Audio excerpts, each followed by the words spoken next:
And one can only assume that it's a very interesting time to be a comedian right now, where your raw material is basically derived from what's playing out in the real world. We take a hard look at the global economy and the economic situation on a daily basis here on CNBC. What's your perspective on the state of the world economy right now? Yes, thank you so much for having me. The state of the world economy is really wonderful fodder for comedy. As much as people are suffering as comedians, this is truly our peak season right now. When the world suffers, comedians really thrive, and this is doing great for us. When the world is in depression, we are experiencing happiness. So things are really good. On a serious note, though, no, it's always good for comedians to talk about these things, to see what's happening, and people need laughter in these times, which is very good. While there may well be an abundance of material for you to work with, Trevor, it's got to be hard picking and choosing what to actually work with and in what context. So how does that whole process work?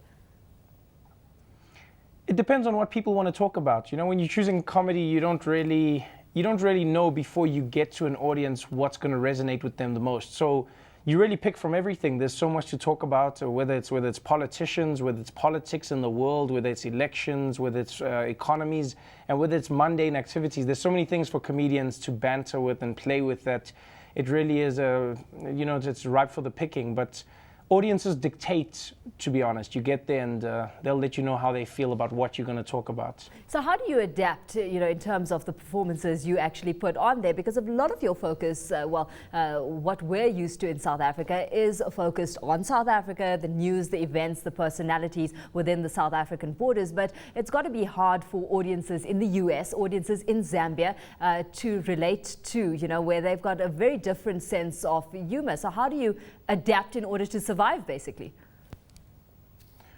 Well, I mean, as I always believe, as a comedian, you're a comedian. Where you come from informs your point of view, and possibly the way you speak about things. But the truth is a comedian, regardless of where you are in the world.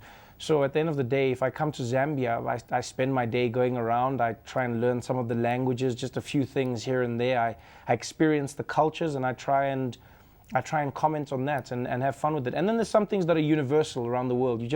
You try and find progressives that want to talk about the same things, and people that have similar viewpoints on life, and you get together in a room and then you just have a good time. But you don't really have to worry too much, because everyone in the world laughs. It doesn't matter what language you speak, where you're from, everybody laughs. So once you get over the initial barriers, then laughter is something we can all share. So what have you picked up being over in Zambia?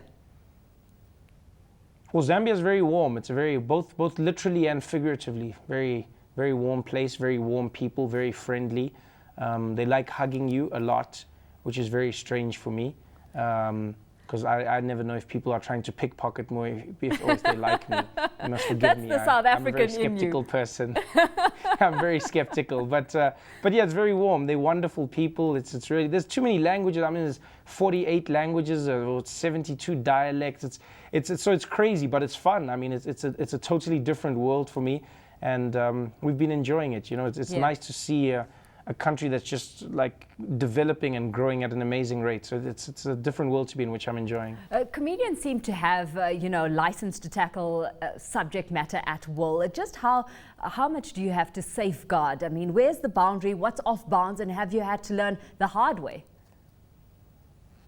Luckily, I haven't had to learn the hard way. In South Africa, we're really blessed in the fact that we have a working democracy, and as comedians, we have freedom of speech. I guess that's why for us the secrecy bill is so important. Those kinds of things really hamper, I mean, your knowledge of your country. The fact that you might not learn about things that everyone should know about really works against you. But when you travel to other countries, you realize that we really do have it good in South Africa, And in Zambia, they're conservative, but still, it's not as restrictive as it could be in many African countries and many countries in the East, in the Middle East, and so on.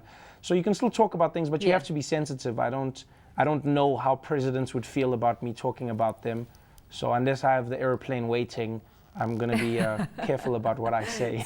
So Trevor, where you can certainly push the limits, what's proving to be a very useful material for you to work with right now?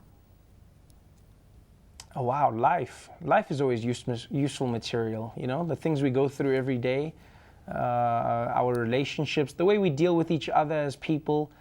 I'm always fascinated by that. You know, the way we deal with race all over the world, the way we deal with different tribes. I mean, so many wars are fought over just trivial things, really. Tribalism and wars fought over religion and relationships that are just, you know.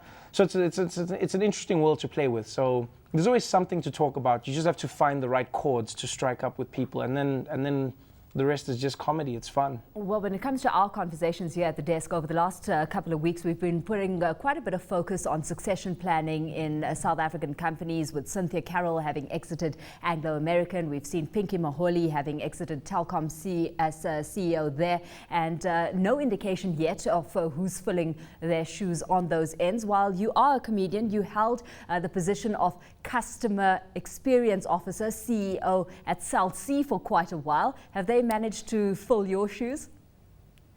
Yeah, well, I believe Alan Knott Craig has taken over, and he's doing quite well over there. He's got some interesting views, which is really cool. I would have loved to work with him in the time, you know, because he's a revolutionary, really. But I mean, telecoms in general needs to grow all over the continent, not just in South Africa. I think, in fact, in South Africa, we're falling behind when you look at what the rest of the continent is doing. Our internet is horrible. We're really lagging, and the cellular networks are leaving the national operator behind. So that's something you hope to see growing, you know. For me as a comedian as well, as much as people think it's just about jokes, the business side of those things starts to affect you. You look at mediums that you can share with people, you know. More people can have access to your entertainment when there's better internet. They can watch it. You can now buy things. You can escape the physical world of media, and you can move into a digital space, which is cheaper and it's more efficient. So these things affect you on the business side as well. So it's something we look forward to in the country, you know, how are we going to grow from there, and we see what happens, you know. And in terms of mining, and you know, it's small things that affect you, like when there was the truck driver strike. Yeah. I couldn't buy shoes when I was in East London in South Africa. So it's a small thing that you don't realize that affects you, but really all of business affects you. So you keep a keen eye on that, you know. If there's no petrol, people can't drive to my shows. So these are things I'm very keen to watch out for. Okay, so let's go back to you know, material that you're having to work with. I mean, what really cracked your audience up last night over in Zambia? Wow, Zambia. What were people laughing about in Lusaka? That's interesting. They laughed about everything. I spoke a bit about the president, Sata. I spoke about Zambia itself, about the place. I'm still learning about it. They love South African politics. You know, we had a good laugh about Julius Malema, and spoke a bit about Jacob Zuma. So I mean, you know, we're a globally connected world now. So a lot of the same things resonate. Are you going to be attending the Mangaung conference at the end of this year?